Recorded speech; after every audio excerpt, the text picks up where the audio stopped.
جمشیدم اکمرم غریبی دینا بلیت خریدم پرواز دارم با قریبی کمتر وهمت است دل اکچی میشه حیاتم یکی من تو قپانم کمیتیه با نجاتم پدر و مادر نیستای اپا و خواهرم نیستای و چه در خونکی ها بچه‌ت کار کدستای که اولم خور نشوه بسومی که زور نشوه داینی پیریشونم پدرم بیمور نشوه مازوبم کی کشم زتولای مسیرای وطن بساری بلند گفته بچه مشیرای امی قشمت دبسای تبسم کردای خوهرم دینا سمراغم کردم موشین خریدای دودارم ایدم زیاد میشم مخش بخترین مودمون زنگ میزنم خونمون بخون میگم داد دودارم مالشو زنگ میزنم سلام بگم با پدرم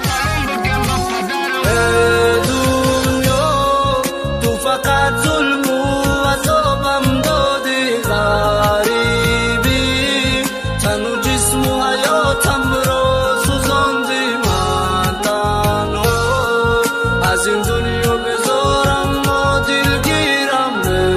خدا عزیزم رو ببردن من میمیرم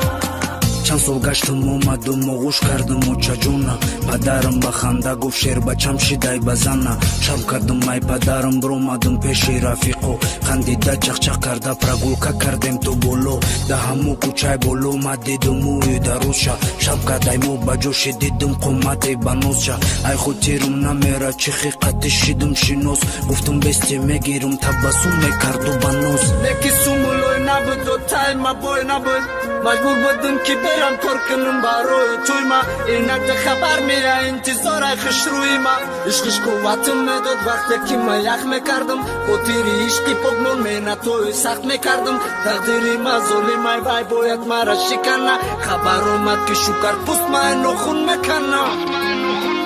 ای دنیا تو فقط ظلم و عذابم دادی غریبی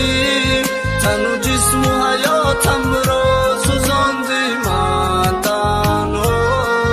از این دنیا بذارم و دلگیرم به خدا عزیزم رو ببردن من میمیرم دنیا